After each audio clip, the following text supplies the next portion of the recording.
망설일 때가 많이 있습니다. 이 일을 해야 할지, 저 일을 해야 할지, 이 일을 계속해야 할지, 보류해야 할지, 그만두어야 할지 망설일 때가 있습니다.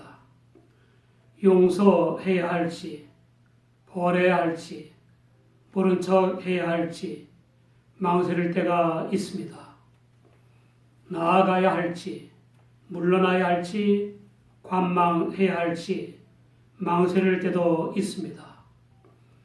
이러한 경우에 처할 때마다 보다 더 먼저 해야 할 일이나 보다 더 중요한 일이나 보다 더 값진 일이나 보다 더 유익하고 보다 더 효과적인 방법이 무엇인지를 판단하여 행하는 지혜가 필요한 것입니다. 지혜란 언제 어디 어떤 상황에서나 필요한 덕입니다. 우리는 지혜가 부족하거나 없는 사람들이 판단착오로 일을 그르쳐서 수십 년간 허덕거리고 심지어 남들까지 평생 고생하게 하는 것을 보고 듣습니다. 잠언 1장 32절에는 어리석은 자의 퇴보는 자기를 죽이며 미련한 자의 안일은 자기를 멸망시킨다고 했습니다. 어떤 부자가 자기 집의 재산 관리를 맡은 청지기가 자기 재산을 허비한다는 말을 들었습니다. 청지기는 세금을 허비하고 횡령하는 공직자와 공기업 경영인들처럼 악하고 불의한 사람이었습니다. 사람들은 남의 돈을 훔쳐 즐기는 동안에는 죄악의 낙에 도취되어 버리지만 반드시 들통나게 마련입니다. 그 어떤 인간의 그 어떤 죄악도 무한정 자행될 수는 없습니다. 하나님께서는 한 사람이라도 더 회개하고 믿어 구원받을 수 있도록 길이 참으시지만 때가 되면 반드시 심판의 손을 드십니다. 청지기가 주인의 재산을 허비한다는 소문을 들은 부자 주인은 청지기를 불렀습니다. 주인은 먼저 청지기에게 재산관리 사무를 청산하라고 했습니다. 그러고도 화를 사귀지 못한 주인은 청지기의 보고를 듣기도 전에 청지기 사무를 계속하지 못할 것이라고 선언했습니다. 종이 아니라 고용인이었던 청지기에게 파면 선고를 한 것이었습니다. 드디어 올 것이 오고야 말았습니다. 파면된 청지기는 속으로 말하기를 주인이 내 직분을 빼앗으니 내가 무엇을 알고 땅을 파자니 힘이 없고 빌어먹자니 부끄럽구나 라고 탄식했습니다.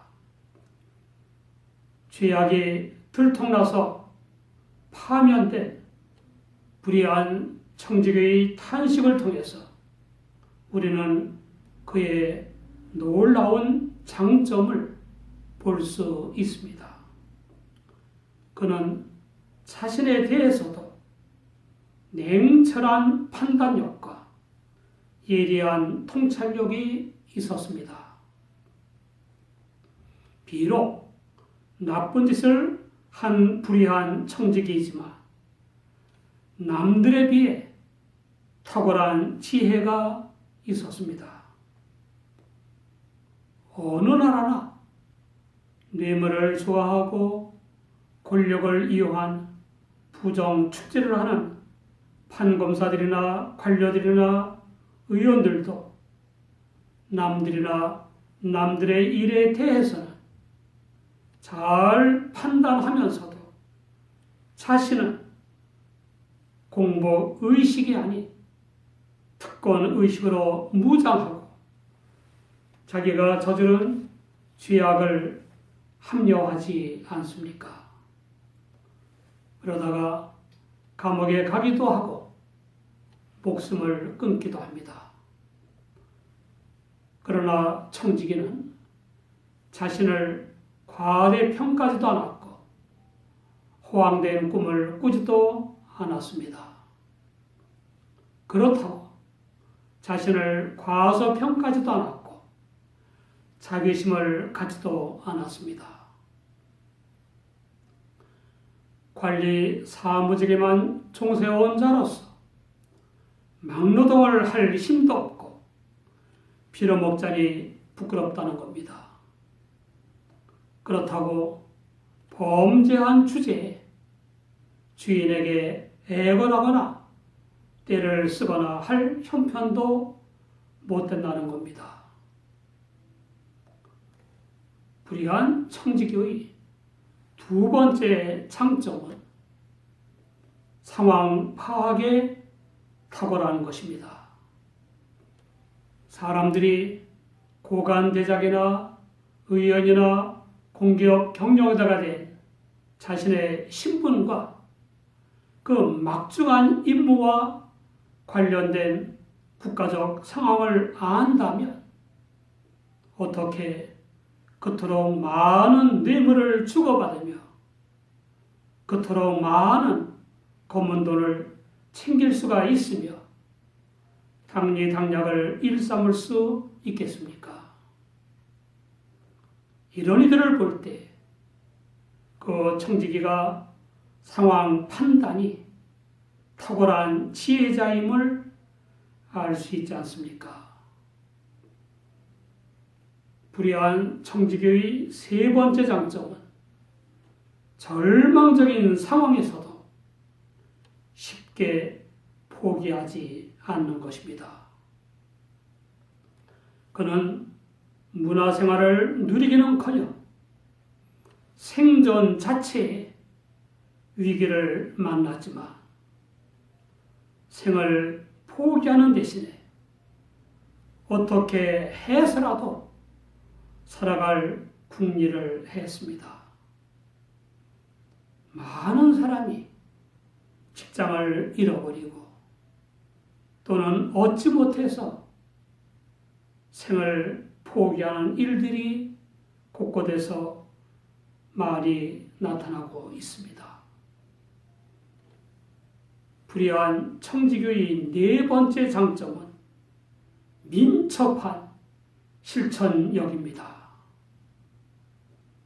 그는 정확한 판단을 한 후 즉시 행동에 옮기는 사람이었습니다.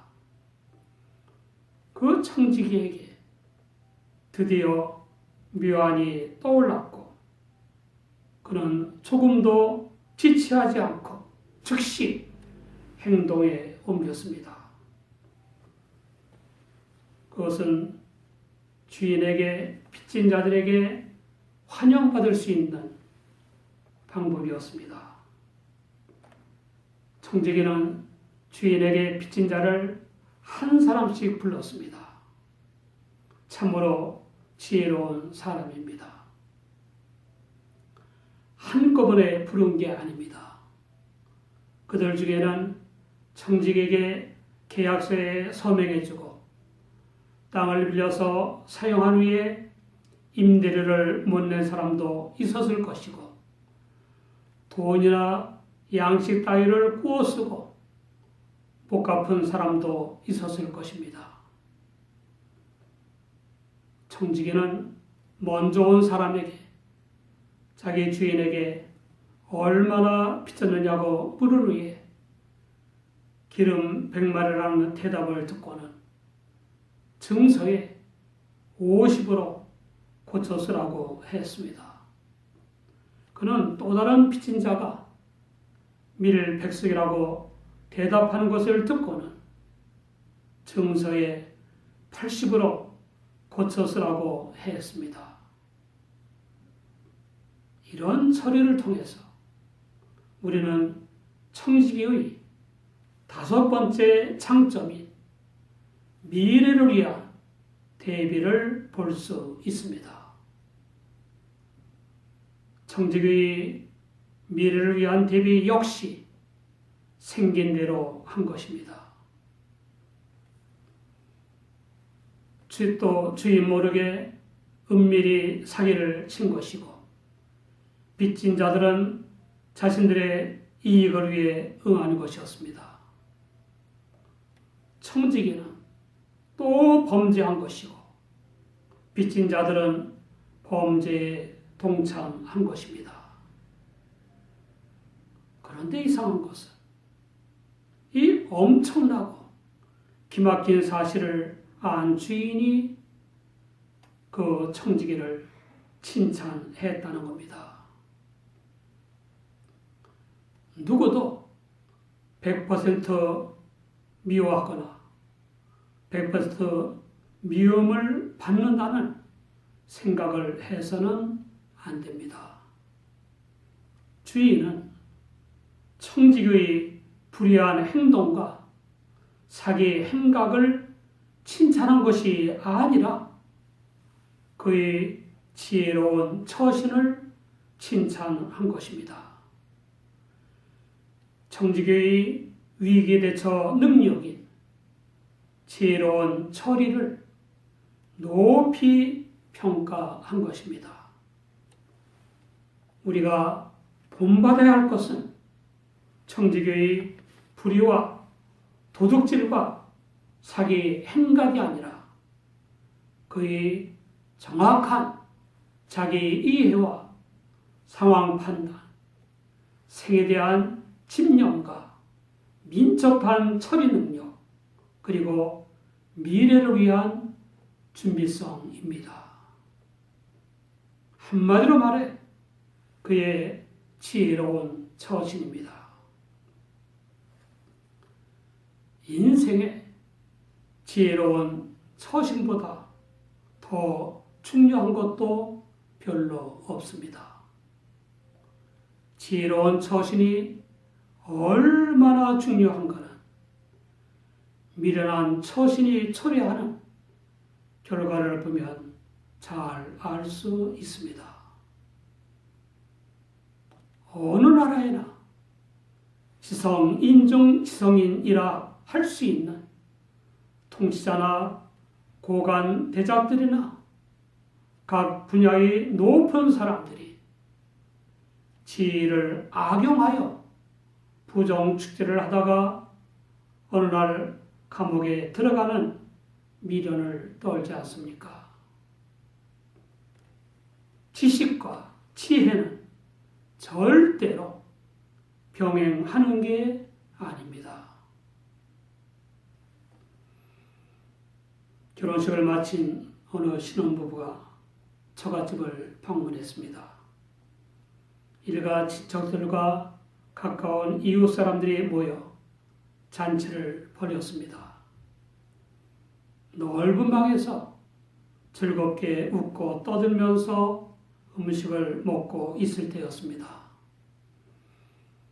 색시 옆에 앉아있던 비슷한 연배의 사촌이 신랑을 향해 고갯짓을 하면서 색시에게 말했습니다. 신랑이 잘해줬어? 신랑이 너한테 잘못하면 나한테 말해. 내가 그냥 안 둘 테니까. 신부와 사촌 남매로 평소에 허물 없이 친하게 지낸 사이였기 때문에 반 농담처럼 신랑에게 들으라고 말한 것입니다. 상황 판단에 둔한 그는 얼굴이 굳은 채 침묵하고 있는 신랑을 보면서도 섹시의 몸을 툭툭 치면서 계속 그런 식으로 말을 했습니다. 섹시 역시 그런 사천의 짓거리를 잘도 받아주었습니다. 그럭저럭 잔치가 끝났고 신랑과 신부가 돌아갈 때가 되었습니다. 아무것도 모르는 신부는 들떠는 기분으로 신랑의 팔짱을 끼고 걸었습니다. 그런데 집 근처에 이르렀을 때였습니다. 갑자기 신랑이 신부의 발을 뿌리치면서 너 그놈하고 어떤 사이야? 라고 버럭 소리를 질렀습니다. 가참 욕을 해대면서 온몸에 주먹질을 하고 발길질을 해댔습니다. 그건 시작에 불과했습니다. 그의 평생을 의처증이 된 남편에게 매맞는 아내로 살았고 의심받는 첫 아이는 물론 온 가족이 매를 맞으며 공포에 떨며 살았습니다. 잠언 18장 6절에는 미련한 자의 입술은 다툼을 일으키고 그 입은 매를 자청하느니라 라고 하였고 26장 9절에는 미련한 자의 입의 잠언은 술 취한 자의 손에 든 가시나무 같으니라 라고 했습니다. 용기는 군인의 턱이지만 자국민에게 무차별 총을 쏘아대는 용기는 악덕입니다. 대개의 덕은 때와 상황에 따라서는 부덕이 되기도 하고 악덕이 되기도 합니다. 그러나 지혜는 언제 어디 어떤 상황에서나 미덕입니다. 야고보서 1장 5절을 보면 너희 중에 누구든지 지혜가 부족하거든 모든 사람에게 후히 주시고 꾸짖지 아니하시는 하나님께 구하라. 그리하면 주시리라 라고 했습니다. 비유를 마친 예수님은 이 세대의 아들들이 자기 시대에 있어서는 빛의 아들들보다 더 지혜로움이니라 라고 말씀하셨습니다. 이 어둠의 주관자가 사탄이기 때문에 청지기로 대표되는 이 세대의 아들들인 불신자들이 자기 시대에서는 빛의 아들들인 믿는 자들보다 더 지혜로울 수 있습니다. 예수님은 우리 믿는 사람들에게 내가 너희에게 말하노니 불의의 제물로 친구를 사귀라. 그리하면 없어질 때에 저희가 영원한 처소로 너희를 영접하리라 라고 말씀하셨습니다. 제물 자체가 불의하다는 것이 아닙니다. 모두가 구원받아야 할 불의한 인간 세상에서 통용되는 제물이라는 뜻입니다. 불의의 제물, 곧 세상의 제물을 사랑의 방편으로 삼아 믿음의 친구를 만들면 죽을 때에 그들이 영원한 처소인 천국으로 영접할 것입니다. 아무쪼록 우리 모두 빛의 자녀인 자신에 대한 정확한 이해와 뛰어난 상황 판단, 포기를 모르는 집념과 민첩한 실천력, 그리고 내세에 대한 준비를 위해 기도하고 말씀에 창념하시기 바랍니다. 기도하겠습니다.